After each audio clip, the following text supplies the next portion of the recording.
Саламатсыздар ма, құрметті оқушылар, сіздермен бірге Sims Education білім беру жобаларын құрастыру орталығы. Менің есімім Қалиев Берік Рамазанұлы. Сіздермен бірге бүгінгі тестіміздің 21-ші сұрағы мен 40-ші сұрағына дейінгі барлық сұрақтарды шолу жасайтын боламыз. Ендеше бастайық. 21-ші сұрақ. Джордж Евадан 6 жасқа үлкен, Кевин Джордждан 1,5 есе үлкен. Үшеуінің қосындысы 29 болса, Кевиннің жасы нешеде? Сонымен Джордж Д деп алайық. Евадан 6 жасқа үлкен, яғни Джордж дегеніміз Еваның жасы қосылған 6. Кевин Джордждан 1,5 есе үлкен, яғни Кевин дегеніміз 1,5 көбейтілген Джордждың жасы. Дұрыс қой. Яғни мына жерде D-ны E плюс 6 деп жаздық. Яғни мына жердегі D-ның орнына соны қоямыз. Сонда 1,5 көбейтілген E плюс 6 жақшада болады. Себебі D-ның орнына қойып жатырмыз. Бұл өрнек. Енді жақшаны ашатын болсақ, 1,5 қосылған 9 болады. Себебі 1,5 еге көбейтілгенде 1,5 6-ға көбейтілгенде 9 болады. Енді бізге айтады, үшеуінің жастарының қосындысы дейді. Яғни Джордждың жасы қосылған Еваның жасы қосылған Кевиннің жасы 29-ға тең. D дегеннің орнына E плюс 6-ны жазамыз. E-нің орнына қала береді E болып. К-ның орнына мынаны жазамыз. 1,5 қосылған 9 тең болады 29 дейміз. Сонда мына Еге мына Ені қоссақ 2Е, оған 1,5-ні қоссақ 3,5 болады. Тең 29 азайтылған, мына 6 менен 9-ды қоссақ 15 қой, 15 азайтылып келеді. Сонда 3,5 бұл нешеге тең? 14-ке тең болады. Ені табу үшін 14-ті 3,5-ке немесе 140-ті бірден жазайық, 35-ке бөлеміз. Үтірді бірлет жылжытып, 14-тің қасына 0-ді тіркедік. 140-ті 35-ке бөлсек 4 болады, яғни Еваның жасы 4-ке тең деген сөз. Сұраққа қараймыз. Сұрақта Кевиннің жасы нешеде деп тұр. Кевиннің жасы бұл міне 1,5 қосылған 9, яғни Енің орнына 4-ті қоямыз да шығарамыз. 1,5-ті көбейту керек біз 4-ке, сосын қосу керек біз 9-ға. 1,5-ті 4-ке көбейтетін болсақ 6 болады, 6-ға 9 қоссақ 15. Жауап Д нұсқасы. Сонымен келесі 22-ші сұрақ.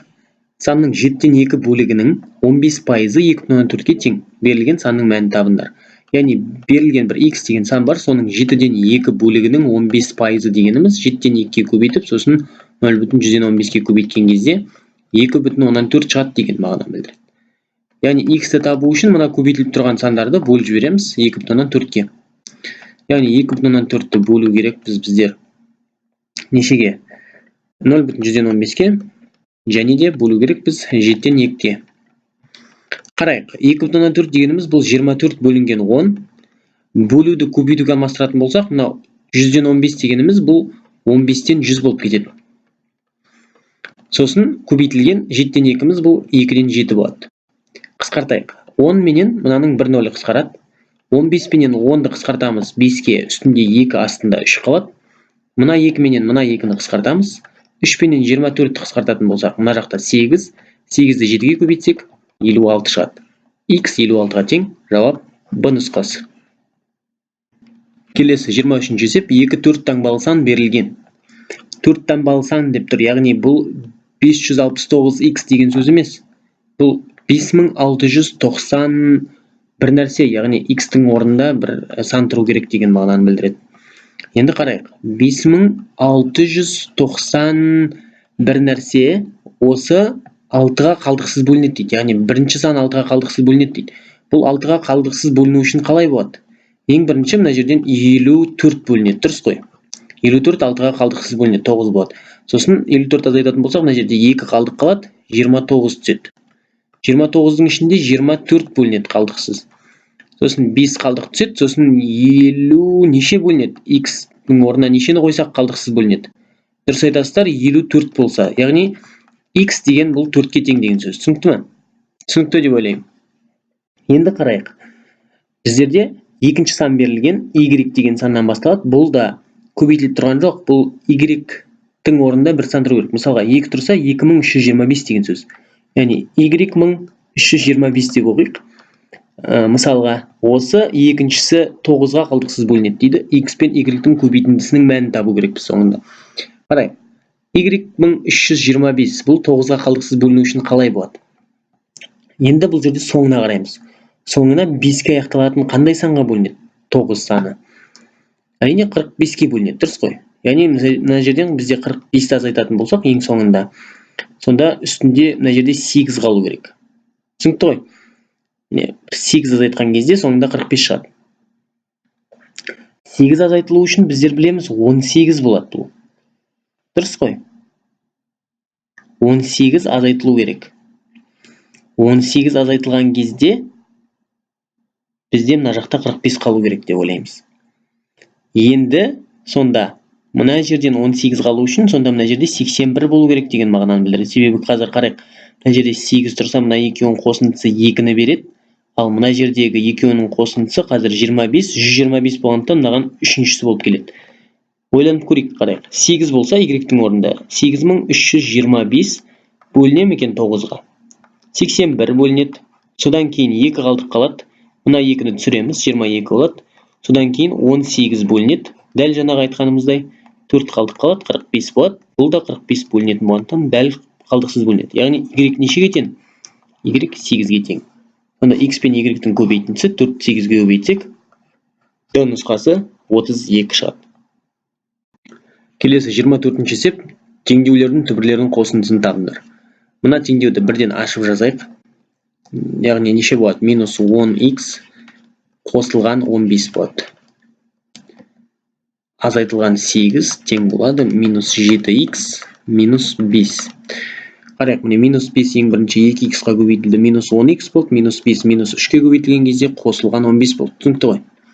Енді мына теңдеуде еш нәрсені ашып жазудың қажет жоқ. Бұл теңдеуді тек шығара саламыз.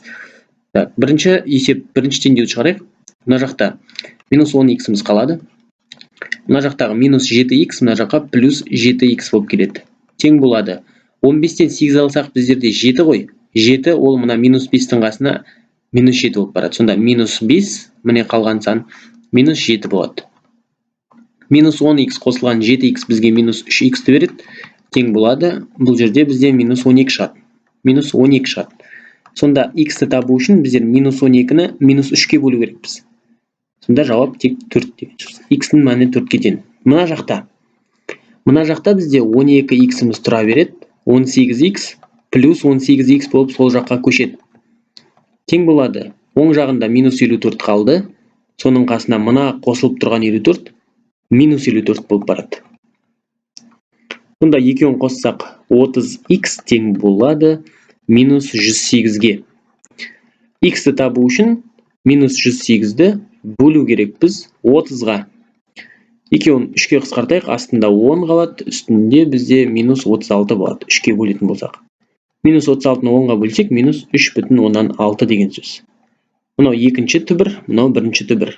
Не істеу керек? Түбірлерінің қосындысын табу керек. Яғни 4-ке қосу керек біз минус 3,6-ны. Неше болады? 4 азайтылған 3,6 болады. Дұрыс па? Мына жерде плюс пенен минус бізге минусты береді. Бұл кезде бір-бірінен азайтатын болсақ, 0,4. Жауап Д нұсқасына сәйкес келеді. Сонымен келесі 25-ші есеп, теңдеудің түбірлерінің қосындысын табыңдар дейді, модульдік теңдеу берілген. Барлығымыз білетіндей 4x минус 5-ті модульдің ішінде қалдырамыз. Тек қана осы модульдің ішіндегі өрнек қалуы керек. Мына минус 3 көбейтіліп тұрған 21 жаққа қарай бөлініп барады. Минус 21-ді минус 3-ке бөлеміз, себебі мына жақта көбейтіліп тұр. Сонда 7 болады.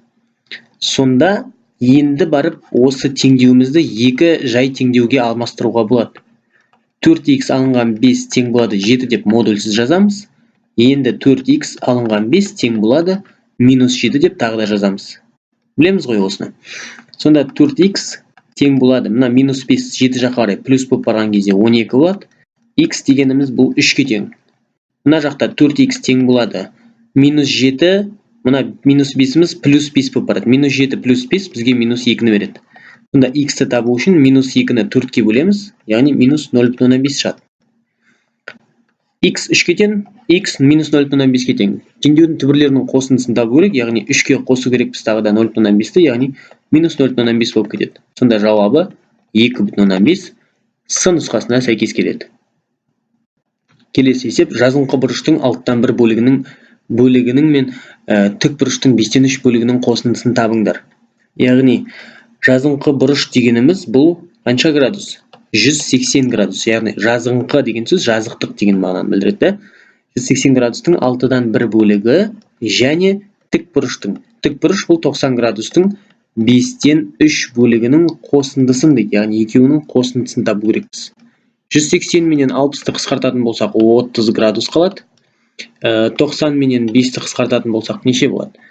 18. 18 3-ке көбейтсек 54. Сонда 30-ға 54-ті қосатын болсақ 30 градусқа 54 градусты неше градус болады? 84 градус. Жауабы Б нұсқасы. Келесі 4 санның арифметикалық орталығы беріледі. Бізге 12,5-ке тең дейді. Яғни 4 санның арифметикалық ортасы берілсе, осы 4 санның қосындысын табуға болады. 12,5-ті 4-ке көбейту арқылы. Дұрыс қой? 12,5-ті 4-ке көбейтсек, 4 санның қосындысы. Ал басқа 3 санның қосындысы 17,2. Бұл жерде 3-ке көбейтпейміз, себебі бұл жерде 3 санның қосындысы уже беріліп тұр.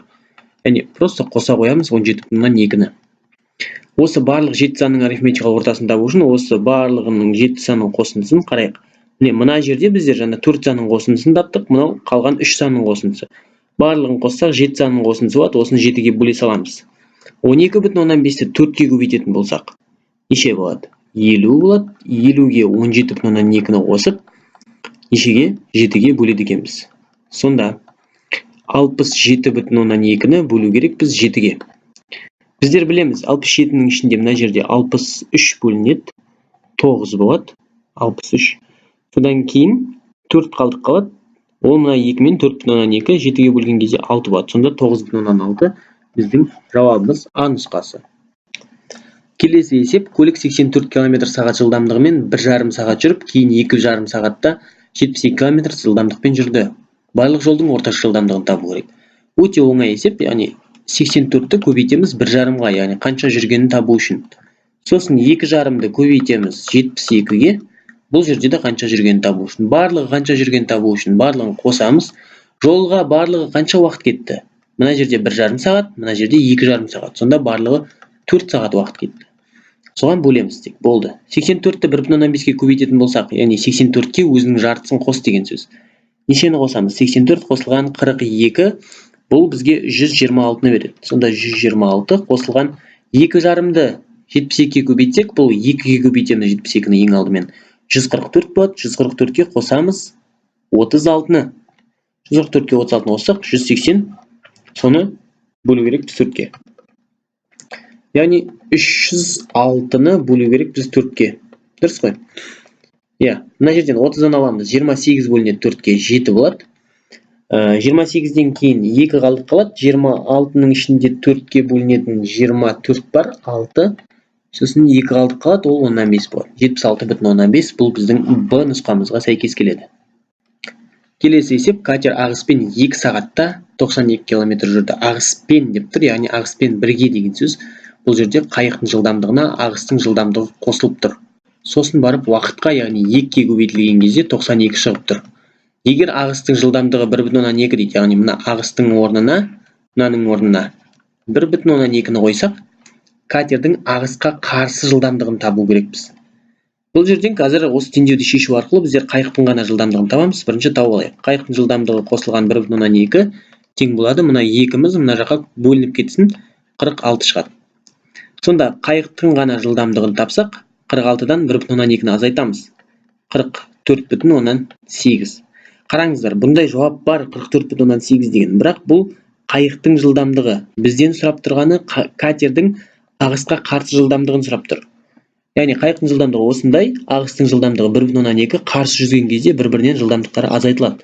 44,8-ден азайту керек біз 1,2-ні. Неше болады? 43,6. Міне, жауап А нұсқасы. Шатаспай, Б нұсқасына алданбай, сұрақты дұрыстап оқу керек. Келесі 30-шы есеп көлік А пунктінен Б пунктіне 54 км/сағат жылдамдығымен шықты дейді. А пунктінен Б пунктіне қарай шықты. 54 км/сағат жылдамдықпен Б пунктіне қарай 54-пен шықты. Жарты сағаттан кейін сол бағытта мотоциклшы 72 км/сағат жылдамдықпен шықты. Яғни қарайық, жарты сағаттан кейін дейді. Жылдамдық нені білдіреді бізге? 1 сағатта 54 км жүреді деген сөз. Ал жарты сағатта ол А пунктінен мына жерде тұрады. Мысалға, бұл 27 км қашықтықта деген сөз. Себебі 1 сағатта 54 жүрсе, жарты сағатта 27 км жүреді. Түсінікті ғой? Ол А пунктінен 27 км жерде тұрған кезде, көлік мына жерде тұрған кезде, мына жақтан 72 км сағат жылдамдықпен мотоцикл шығады. Яғни, жаңадан салайық, мына жерде А пункті бар, мына жерде Б пункті бар дейік. Мотоциклшы мына жерден шығып келе жатыр 72 км сағат жылдамдықпен, ал көлік мына жерден шығып кетті былай қарай. Ол екеуінің арасында 27 км қашықтық бар. Осы екеуінің арасында. Түсінікті ғой? Енді көліктің жылдамдығы 54. Бізге сұрайды, мотоциклшы көлікті А пунктінен қандай қашықтықта қуып жетеді? Яғни бірінші уақытты тауып алайық. Уақытты табу үшін біздерге жақындау жылдамдығы керек. Артында келе жатқан машинаның жылдамдығы 72, оның алдында 54 км-мен көлік кетіп бара жатыр. Яғни мотоцикл оны қуып жетеді, себебі оның жылдамдығы көп. Не істейміз? Қаншаға көп екенін табамыз. 72-ден азайтамыз 54-ті. Неше болады? 72-ден 54 азайтатын болсақ, 18 болады. 18 км сағатына деген бұл жақындау жылдамдығы. Сондықтан ортасындағы екеуінің арасында ең басында 27 км ғой, қозғалыс басталған кезде. Соны бөлеміз жақындау жылдамдығына. Қысқартайық. 9-ға 3 бөлінген 2 немесе 1,5 болады. 1,5 дегеніміз не? Бұл мотоцикл көлікті 1,5 сағаттан кейін қуып жетеді деген сөз. Сұрақ қандай? Мотоциклшы көлікті А пунктінен қандай қашықтықта қуып жетеді дейді. А пунктінен қандай қашықтықта дейді. Яғни А пунктінен шыққан мотоциклшы 72 км сағат жылдамдықпен 1,5 сағат жүргеннен кейін қуып жетті. Яғни 72-ні біздер көбейту керекпіз 1,5-ге. Сол кезде нені табамыз? Қандай қашықтықта қуып жеткенін табамыз. 72-ні 1,5-ге көбейтсек, 72-нің өзіне жартысын қос деген сөз. 72-ге 36-ны қоссақ, неше болады? 108 км болады. Жауап Б нұсқасы. Сонымен келесі есеп, бассейнге су үлкен және кіші құбырлардан құяды. Егер тек қана үлкен құбырды ашса, бассейн 4 сағатта толатын болады. Яғни бізде үлкен құбыр бар, кіші құбыр бар. Үлкен құбырды ғана ашсақ, 4 сағатта толады. Егер екі құбырды бірдей ашса, бассейн 3 сағатта толады. Яғни кіші құбырдың қанша екені берілмеген, дұрыс па? Кіші құбырдың жалғыз өзі қанша уақытта толтыратыны берілмеген, бірақ екеуінің қанша уақытта толтыратыны берілген, 3 сағатта деп тұрмын. Сонда қарайық. Бірінші құбыр 4 сағатта толтырады, оның жұмыс өнімділігі 4-тен 1-ге тең. Ол 4 сағатта толтырады, 1 сағатта 4-тен 1 бөлігін толтырады. Ал кіші құбыр X сағатта толтырады, 1 сағатта X-тен 1 бөлігін толтырады. Ал екеуі бірігіп 3 сағатта толтырады деген сөз, екеуі бірігіп 1 сағатта 3-тен 1 бөлігін толтырады. Яғни екеуінің жұмыс өнімділігі 3-тен 1-ге тең деген сөз. Осы арқылы біздер X-тен 1-ді таба аламыз. Яғни 3-тен 1-ден азайту керек, 4-тен 1-ді. Ортақ бөлімі 12 болады. 3-ке бөлсек 4, 4-ке бөлсек 3, 4-тен 3-ті алсақ 1. Яғни X-тен 1 12-ден 1-ге тең деген сөз, X 12-ге тең деген мағынаны білдіреді. Сонда жалғыз кіші құбыр өзі 12 сағатта толтырады деген мағынаны білдіреді. Су екі құбырдан дейді. Екі құбырдан 2 сағат бойы толтырылғаннан кейін, қарайық. Екі құбыр негізінде 3 сағатта осы бір бассейнді толтырады. Олар тек қана 2 сағат бойы толтырса, қаншасын толтырады? Сонда 3 сағатта бір бассейн толтырса, 2 сағатта логично 3-тен 2 бөлігін толтырады. Дұрыс қой? Міне, 3 сағатта 1 бөлігін толтырады, 2 сағатта 3-тен 2 бөлігін толтырады. Яғни әлі толтырылмаған 3-тен 1 бөлігі қалды. Содан кейін не дейді? Үлкен құбырды жапты, яғни мына құбыр жабылды, тек қана кіші құбыр ағып тұрады сонда. Кіші құбыр қалған бөлікті неше сағатта толтырады? Кіші құбырдың өзін толтыруы 12, яғни 12-ден 1 деген өнімділікпен мына қалған 3-тен 1 бөлікті қанша уақытта толтыратынын білу үшін 3-тен 1-ді 12-ден 1-ге бөлеміз. Сонда 3-тен 1 көбейтілген 12 болып кетеді, себебі 12 мен 1 орындалмаса, мынаумен қысқарып бізде 4 қалады. Жауабы 4 сағатта. Сонымен келесі 32-ші есеп. Аянат үйді 2 сағатта жинап бітіреді. Аянаттың өзі 2 сағатта жинап бітіреді, яғни аянаттың жұмыс өнімділігі 2-ден 1. 1 сағатта 2-ден 1 үйді бітіреді, яғни жарты үйді бітіреді деген сөз. Ал оның анасы 40 минутта жинайды. Қарайық, 2-ден 1 дегеніміз бұл 2-ден 1. Қарайық, 2 сағатта немесе 120 минутта деуге де болады, дұрыс қой. Яғни аянаттың жұмыс өнімділігі 120-дан 1 деп те жазып жіберейік. Себебі мына жақта 40 минутты қазір сағатқа айналдыратын болсақ, бұл бөлшек болып кетеді. Ал оның анасы 40 минутта жинайды, яғни анасының өнімділігі 40-тан 1. Егер олар үйді бірге жинаса дейді, бұл қандай уақыт алады? Егер екеуі бірге жинайтын болса, қанша болады? Екеуінің өнімділігі соны қарайық. 120 менен 40-тың ортақ бөлімі 120, 120-ны 120-ға бөлсек 1, 40-қа бөлсек 3, яғни екеуін қосатын болсақ 4 болады. Немесе 30-дан 1. Екеуінің бірге өнімділігі 30-дан 1, яғни бірге 30 минутта жинайды деген сөз. Жауап бар ма? Жауап міне. 0,5 сағат, яғни жарты сағат 30 минутқа тең. Жауап өте оңай. Келесі, 2 литр 400 мл ерітіндіде тұздың концентрациясы 25% құрайды. Яғни 2400 мл деп алып қарайық. Соның ішінде 25% құрайды. 25% дегеніміз 4-тен 1 бөлігі, яғни 4-ке бөлетін болсақ 600 миллиграмм деген сөз. Бұл суға тағы да 300 мл таза су және 300 грамм тұз қосқан. Қарайық, 2400-дің ең бастапқы 600-і тұз, қалған 1800-і бұл су деген сөз. 300 мл таза су, 300 грамм тұз қосқан. Оның үстіне 300 грамм тұз, 300 мл таза су қосады. Сонда біздің жалпы массамызда 300-ге және де 300-ге көбейетіні ғой. Дұрыс қой? Дұрыс. Енді жалпы массамыз біздің қаншаны құрайды? 3000 мл-ді құрайды. Ал оның құрамындағы тұздың мөлшері 900.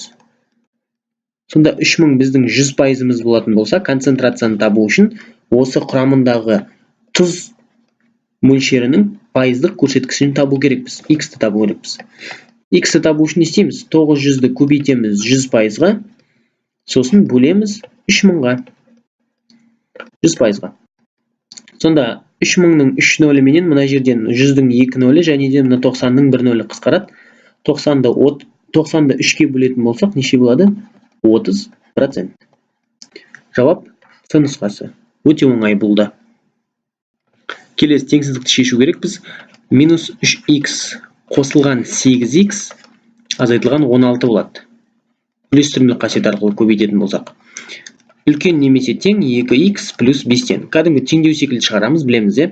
Минус 3х плюс 8х бізге 5х-ті береді. Мына 2х-іміз мына жаққа минус 2х болып келеді. Үлкен немесе тең 5-ті орында қалдырып, минус 16-ны мына жаққа плюс 16 қылдырып жібереміз. Сонда 5х-тан 2х азайтатын болсақ 3х, үлкен немесе тең 5-ке 16-ны қосатын болсақ 21. Х үлкен немесе тең 7-ден деген мағынаны білдіреді. Х үлкен немесе тең 7-ден, яғни координаталық түзуімізді сызатын болсақ, 7 деген санымыз кіріп тұр. Бұл себебі қатаң емес теңсіздік, барлығымыз есімізде қалған шығар. 7 деген нүкте үлкен немесе тең, яғни оң жағы плюс шексіздікке дейін. Сандық аралықта бұл 7-ден бастап плюс шексіздікке дейінгі аралық болады. Плюс шексіздік жақта міндетті түрде жай жақша, ал 7 кіріп тұрғандықтан бұл жерде тік жақша болады. Бұл А жауабына сәйкес келеді. Түсінікті ғой? Келесі бізге модульдік теңсіздік берілген, барлық бүтін мәндердің қосындысын табыңдар дейді. Енді қарайық. Бұл жерде модульдік теңдеу тұр, теңсіздік тұр, теңдеу емес, теңсіздік. X плюс 1 модульдің ішінде кіші 5-тен деп тұр. Бұл теңсіздікті 2 жай теңсіздікке бөлеміз. X плюс 1 кіші 5-тен деп модульсіз жазамыз. Енді X плюс 1 мына жерде минус 5 болу керек, теңдеу кезінде тең болып қала беретін еді ғой. Енді бұл екіншісінде үлкен минус 5-тен болады. X плюс 1 кіші 5-тен, X плюс 1 үлкен минус 5-тен болады. Сонда X кіші плюс 1-міз мына жаққа минус 1 болып барады, 4 болады. X 4-тен кіші. Мына жақта X үлкен болады, плюс 1-міз тағы да минус 1 болып барған кезде минус 6-дан. Яғни координаталық түзуде минус 6 деген санымыз кірмей тұр. 4 деген санымыз ол да кірмей тұр. Осы 4-тен кіші, бірақ 6-дан үлкен, яғни осы екеуінің арасындағы сандар деген сөз. Түсінікті ғой? Бізге не дейді? Барлық бүтін мәндерінің қосындысын табыңдар дейді. Яғни бүтін мәндері дегеніміз мына жерде -5 бар, -3 бар, -2 бар, -1 бар, 0 бар, 1 бар, 2 бар, 3 бар, сосын мына 4 тұр. Мына 6 менен мына 4 ол шешімге жатпайды, сондықтан оларды қолданбаймыз. Енді қарайық. Мына жерде біздер мына жерде -4 тұрды ғой, да? -6 тұр, дұрыс. -5, -4 ұмытып кетіппіз мына жерде. Енді қарайық. Сонда -3 менен мына 3-тің қосындысы 0-ды береді. -2 менен мына 2-нің қосындысы 0-ды береді. -1 мен мына 1-дің қосындысы 0-ды береді. Яғни бұл жақта бізде 0 шықты деген сөз. Сонда қай сандар қалды? -5 және де -4 деген сандар қалды. Сонда екеуінің қосындысы бізге -9 деген санды береді. Жауабы Б нұсқасы. Келесі есеп 36-шы.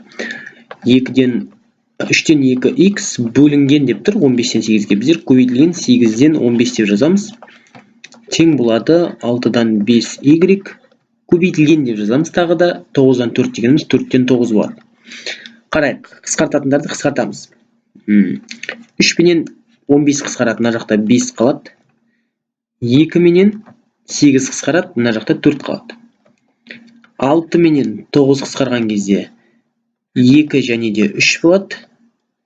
Енді қарайық. Мына жақтағы 4 менен мына жақтағы 4-ті екеуін қысқартамыз. Себебі бөлімде тұрған 4 мына жаққа қазір көбейтілген болып барады, яғни екеуі тағы да қысқаратын еді. Мына жердегі екеуі де алымында тұрса да қысқарады, себебі екеуі теңдіктің екі жағында тұр. Түсінікті ғой? Сонда не қалды бізде? X тең болады 2-ден 3 y деген қалды. Сонда мына жерде көбейтіліп тұрған y-ті x-тің астына бөлу қылдырып жіберетін болсақ, x бөлінген y болады, тең болады 2-ден 3. Жауабы А емес, бұл 3-тен 2 деген мағына. Жауабы С болады, себебі 2-ден 3 дегеніміз бұл 1,5-ке тең. Түсінікті ғой? Келесі есеп, сыныптағы ұлдар мен қыздар санының қатынасы 3-тің 5-ке қатынасында, яғни ұлдар 3x, қыздар 5x деген сөз. Ұлдардың саны қыздардан неше пайызға кем деп тұр. Ұлдардың саны қыздардың санына қарағанда неше пайызға кем деп тұр. Яғни қыздардың санын 100% деп алып қарайтын болсақ, ұлдардың саны қанша пайыз болады, соны бірінші тауып алайық. Y деп белгілеп қойып, мысалға бір Y табу үшін не істейміз? 3x-ті 100-ге көбейтеміз, 3x-ті көбейтеміз 100%-ке, сосын бөлеміз 5x-ға. X пенен мына x қысқарады, сосын мына 5 дегеніміз 100 бенен қысқарады. Неше болады? Нақты 20.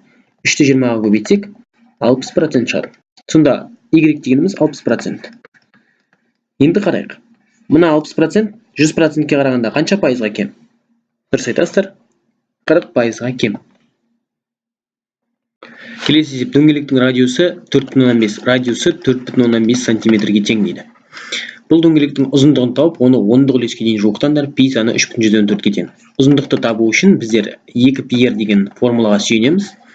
Яғни 2-ні көбейту керекпіз 3,14-ке, содан кейін көбейту керекпіз 4,5-ке. 2 менен 4,5-ті көбейте қоям, 9 болады. 9-ды 3,14-ке көбейту керекпін. Сонда 4-ті 9-ға көбейтетін болсақ, 36, 3-і ойда, 9-ды 1-ге көбейтсек, 9, 3-і дауысымен 12, 2-сін жазам, тағы да 1-і ойда. 9-ды 3-ге көбейтетін болсақ, 27, 27-нің қасына 1-ді қосамыз, 28 болады. 28,26. Үтірді 2 рет жылжытамын. Бұл бірақ 28,126 деп оқылады. Мұны 10-дық үлеске дейін жуықтау керекпіз. Сондықтан мына 28,126 дегеннің ең соңғы санына қараймыз. 6 деген сан бұл 5-тен үлкен ғой. Сондықтан бұны алып тастаған кезде мына 2-міз біздің 3-ке айналады. 28,3 біздің С жауабымызға тең. Келесі есеп, сыныпта 16 ұл бала бар, қыздардың саны 1,25 есе артық. Қыздар барлық сыныптың қандай бөлігін құрайды? Ұлдар бізде 16 екен, қыздардың саны 1,25 есе артық, яғни осы 16-ға 4-тен 1 бөлігін қос дейді, яғни қыздардың саны 20 деген сөз, дұрыс қой. Қыздар табу үшін не істедік? Біздер 16-ны көбейттік 1,25-ке, яғни 1,4-тен 1-ге көбейттік. 16-ға қостық 4-ті. Немесе жазып көрсетейін, 4-тен 5-ке көбейттік. Мына екеуі қысқарады, 4 болады, 4-ті 5-ке көбейтсек 20. Міне. Қыздар барлық сыныптың қандай бөлігін құрайды? Барлығы сыныпта міне 16 ұл, 20 қыз, 36 оқушы бар. соның 20-сы қыз. Яғни 36-дан 20-сы қыз. 36 мен 20-ның екеуін 4-ке қысқартатын болсақ, 9-дан 5-і деген сөз. 9-дан 5 бөлігі жауап Д. Келесі есеп 6-ға бөлінетін, бірақ 12-ге бөлінбейтін неше екі таңбалы сан бар дейді. Яғни біздер білеміз, 6-ға бөлінетін сандардың барлығы 12-ге бөлінбейді. Бірақ 12-ге бөлінетін сандардың барлығы 6-ға бөлінеді. Бұл қалай? Мысалға, 6-ға бөлінетін сандар бұлар 6, 12, 18, сосын 24, 30, 36, 42, 48, 54, қалай сосын?